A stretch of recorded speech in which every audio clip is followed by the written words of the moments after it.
नमस्कार। मैं चंद्रमणि मिश्र, डाइट प्रवक्ता बलरामपुर। आज आरंभिक स्तर पर भाषा की पठन लेखन क्षमता के विकास की 7वीं इकाई के कुछ प्रमुख शीर्षकों को लेकर के इस वीडियो के माध्यम से उपस्थित हुआ हूँ। वह प्रमुख शीर्षक अनुमान लगाना, प्रश्न पूछते हुए चर्चा करना, पाठ की मुख्य बातें निकालना, रणनीतियों का शिक्षण, शब्दावली शिक्षण तथा शब्दों का स्तर है। प्रथम, प्रवाहपूर्ण डिकोडिंग। प्रवाहपूर्ण डिकोडिंग पढ़कर समझने की आधारशिलाओं में एक है। पढ़कर समझने की जो आधारशिलाएं हैं उसमें प्रवाहपूर्ण डिकोडिंग, दुनिया के बारे में पूर्व ज्ञान, शब्द भंडार, पढ़ने की प्रेरणा तथा पढ़ने से जुड़ी रणनीतियां सम्मिलित हैं। प्रवाहपूर्ण डिकोडिंग। प्रवाहपूर्ण डिकोडिंग दो शब्दों से मिलकर बना है, प्रवाहपूर्ण और डिकोडिंग। जैसा कि हम जानते हैं कि प्रवाहपूर्ण यानी निरंतर बहाव युक्त या प्रवाहमय। डिकोडिंग का अर्थ है शब्द की पहचान और अर्थ निर्माण। बच्चा पढ़कर कितना समझ रहा है यह उसके प्रवाहपूर्ण डिकोडिंग पर भी निर्भर करता है।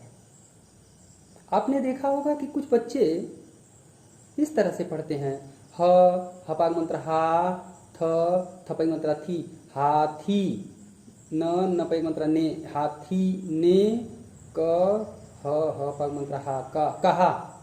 इस तरह से वो पढ़ तो लेते हैं, लेकिन अगर उनसे इस संबंध में कुछ पूछा जाता है तो उसका जवाब नहीं दे पाते। ऐसा क्यों? क्योंकि उनका अधिकांश समय तो वर्णों को जोड़कर शब्द बनाने में लग गया, जिसके कारण वे आगे का शब्द पढ़ते समय पीछे का शब्द भूल जा रहे थे और वह सचेत रूप से अर्थ को समझने पर ध्यान नहीं दे पाए। अगर पढ़ते समय गति स्वतः स्फूर्त न हो तो पढ़े हुए को समझना काफी कठिन हो जाता है। अर्थात पढ़कर समझने के लिए जरूरी है उचित गति और सही सही पढ़ा जाए।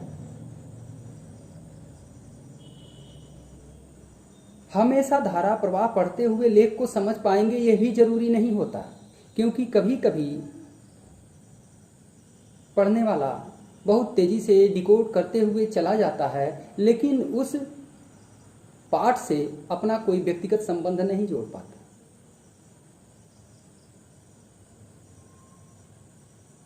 दूसरी स्थिति आती है कि पढ़ने की गति का समझने पर एक हद तक ही प्रभाव होता है। बहुत तेजी से बहुत स्पीड में अगर पढ़ा जाए तो उतनी तेज समझ नहीं सकते। एक हद तक, एक सीमा तक ही इसका अंतर संबंध है। प्रवाहपूर्ण डिकोडिंग चूंकि यह पढ़कर समझने की आधारशिलाओं में से एक है, तो ये प्रवाहपूर्ण डिकोडिंग पढ़कर समझने के लिए आवश्यक तो है किंतु पर्याप्त नहीं। अतः डिकोडिंग के साथ साथ समझ पर भी काम करना जरूरी है। यानी प्रवाहपूर्ण डिकोडिंग और पढ़कर समझने, यह दोनों कौशल एक साथ विकसित होते हैं। इन दोनों का एक साथ एक दूसरे से अंतर संबंधित है। पाठ का अर्थ, जैसे कि पाठ का अर्थ अगर समझ पाएंगे तो बच्चे का पढ़ने का प्रवाह बढ़ जाएगा। पाठ का अर्थ समझ पाएंगे तो बच्चे के पढ़ने का प्रवाह बढ़ जाएगा। और यदि उपयुक्त गति और सही सही पढ़ पा रहे हैं तो बच्चे अर्थ पर ध्यान देंगे। समझते हुए पढ़ने के लिए जो रणनीतियां हैं, उन रणनीतियों में अनुमान लगाना, चित्र संयोजक बनाना, मानसिक छवियां बनवाना, प्रश्न पूछते हुए चर्चा करना और पाठ की मुख्य बातें निकालना, रणनीतियों का शिक्षण।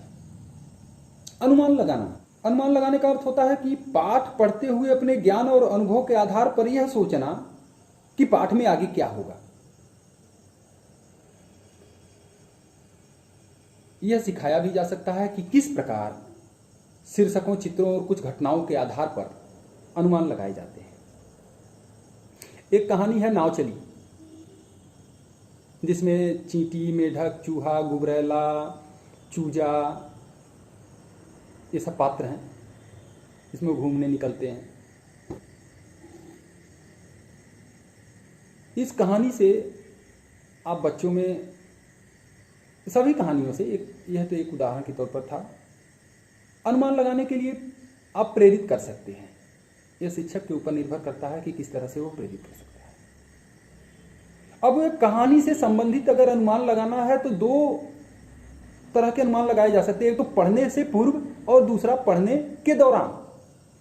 पढ़ने से पूर्व, पढ़ने से पहले अनुमान के लिए बच्चों से निम्नलिखित प्रश्न पूछिए। वह प्रश्न इस तरह से हो सकते हैं कि शीर्षक से अंदाजा लगाओ कि कहानी में क्या होगा, या फिर चित्र देख करके बताओ कहानी में कौन कौन है, इन चारों जानवरों का आपस में क्या संबंध है, दूसरा चित्र पहले चित्र से कैसे भिन्न है, इत्यादि प्रश्नों को पूछ करके पढ़ने से पहले अनुमान लगा सकते हैं। साथ ही कहानी पढ़ने के दौरान पढ़ने से पहले जो अनुमान लगाए थे बच्चे, वह सही है या नहीं, अपने अनुमान की जांच कर लेंगे। साथ ही नई जानकारी के आधार पर जो अनुमान लगाए थे, अगर वो सही है तब तो ठीक है, अगर नहीं सही है तो जो नई जानकारी प्राप्त हो रही है उस आधार पर नए अनुमान लगाएंगे। उसने जो अनुमान लगाया वो क्यों लगाया, तो इससे गहराई से सोचना और प्रतिक्रिया देना सीखेंगे बच्चे। इसलिए समझते हुए पढ़ने के लिए जो रणनीति है, उसमें यह प्रथम पायदान पर आता है, अनुमान लगाना। प्रश्न पूछते हुए चर्चा करना। शिक्षक जितने ही उच्च स्तरीय प्रश्न पूछते हैं, उतना ही बच्चों की सोच, तर्क वितर्क की क्षमता तथा समझने की क्षमता बढ़ जाती है। क्योंकि समझने के स्तर के तीन भाग होते हैं: तथ्य आधारित समझ, अर्थ निर्माण और समृद्ध समझ। इन तीनों स्तरों के प्रश्नों पर यदि चर्चा की जाए तो समझ अत्यधिक पुख्ता होती है। हमें चर्चा में कैसे प्रश्न पूछने चाहिए?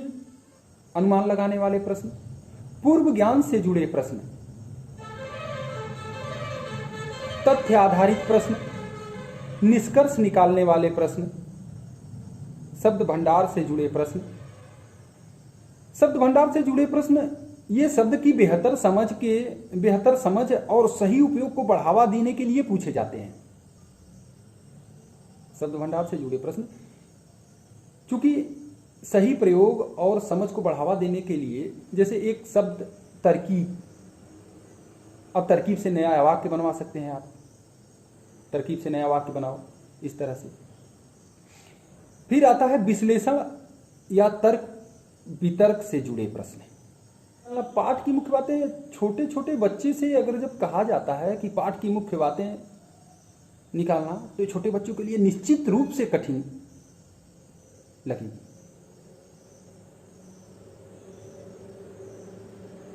बच्चे से पूछे पाठ में मुख्यतः क्या दिया गया है, पाठ को छोटा करके बताओ। तो आप देखेंगे बच्चे पूरा पाठ है या तो सुना देंगे, या छोटी छोटी दो चार बातें सुना देंगे, या फिर पहले कुछ विस्तृत रूप में सुनाएंगे, फिर दो एक वाक्यों में लपेट देंगे। इस तरह से वो सुनाते हैं। इसलिए शिक्षक को सबसे पहले पाठ की चर्चा करनी चाहिए। पाठ की जब चर्चा करेगा तब वो मुख्य जानकारी छांटने के लिए कहें बच्चों से। इस तरह से बच्चे मुख्य जानकारी निकाल पाएंगे। रणनीतियों का शिक्षण 4 चरण में होता है। प्रारंभ में रणनीति का प्रयोग करके दिखाने की पूरी जिम्मेदारी शिक्षक की होती है। आखिरी तक पहुंचते पहुंचते पूरी जिम्मेदारी बच्चों की हो जाती है। ये रणनीतियों का शिक्षण 4 चरण हैं। प्रथम चरण में मैं करूं अर्थात शिक्षक करे। द्वितीय चरण में हम करें अर्थात शिक्षक और छात्र दोनों मिलकर के करें। तृतीय चरण में तुम मिल करो, यानी सभी छात्र आपस में मिल करके उस रणनीति का प्रयोग करें, जो सिखाया गया है, जो बताया गया है उसका प्रयोग करें। और अंतिम पायदान पर तुम स्वयं करो, यानी छात्र खुद वह रणनीति प्रयोग करने लगे। इस तरह से हम देखते हैं कि जब किसी रणनीति का अभ्यास कई बार हो जाता है तो बच्चे उसे स्वतंत्र रूप से प्रयोग करने लगते हैं। शिक्षक छात्रों की समझ परखते हैं और आवश्यकता अनुसार मार्गदर्शन देते हैं।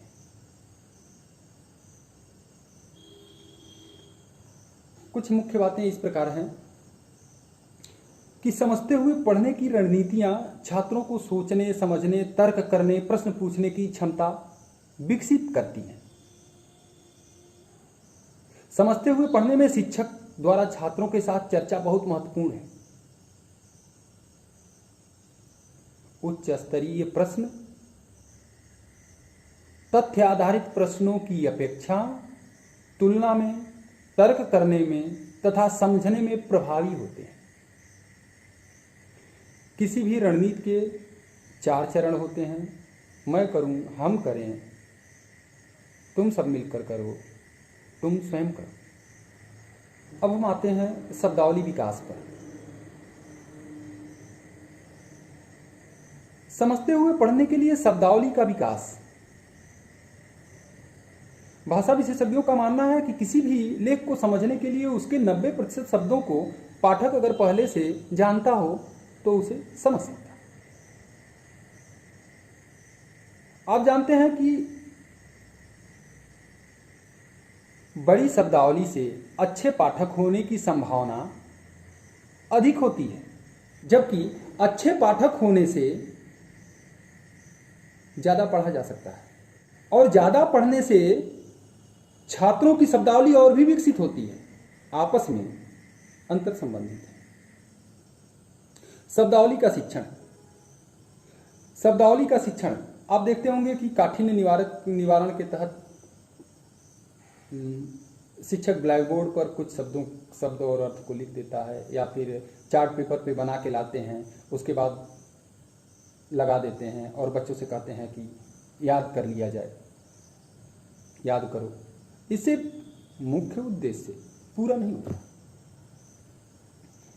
किसी शब्द को एक बार पढ़कर या सुनकर नहीं जान सकते। जानने के लिए जब हम शब्द को अलग अलग संदर्भों में सुनते और पढ़ते हैं तब वह हमारी स्मृति का हिस्सा बनता है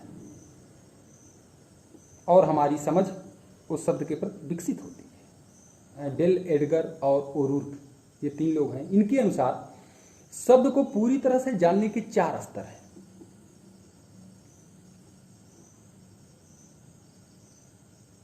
प्रथम, अपरिचित शब्द। जैसे मैंने यह शब्द पहले कभी नहीं देखा, प्रारंभिक पहचान। मैंने यह शब्द सुना तो है पर इसका अर्थ नहीं पता। आंशिक शब्द ज्ञान, इस संदर्भ में शब्द का अर्थ पता है मुझे, लेकिन पूर्ण शब्द ज्ञान, मुझे यह शब्द मालूम है और अलग अलग संदर्भों में इसका प्रयोग पता है। अर्थ को केवल याद कर लेने से पूर्ण शब्द ज्ञान नहीं होता। अर्थ के साथ साथ शब्द को किस प्रकार अलग अलग संदर्भों में प्रयोग किया जाता है तथा उनका अर्थ अलग अलग संदर्भों में बदल भी सकता है, यह जानना आवश्यक है। शब्दों का स्तर। शब्दावली शिक्षण के लिए शब्दों को 3 स्तर में वर्गीकृत किया जा सकता है। प्रथम स्तर वह जो बच्चे अनौपचारिक रूप से मौखिक शब्द भंडार के भाग होते हैं, यानी यह कह सकते हैं कि उनको जो आसपास से मिला होता है ऐसे शब्द भंडार, जैसे माँ, पेड़, लड़का, लड़की, किताब, चप्पल आदि। दूसरे स्तर के वे शब्द जो उनके पाठ में तो बार बार आते हैं और उनका प्रयोग बड़े लोग करते हैं, बच्चों की रोज की भाषा में वो शब्द इस्तेमाल नहीं होते, जैसे बलवान, एकांत, किस्मत, कंजूस आदि।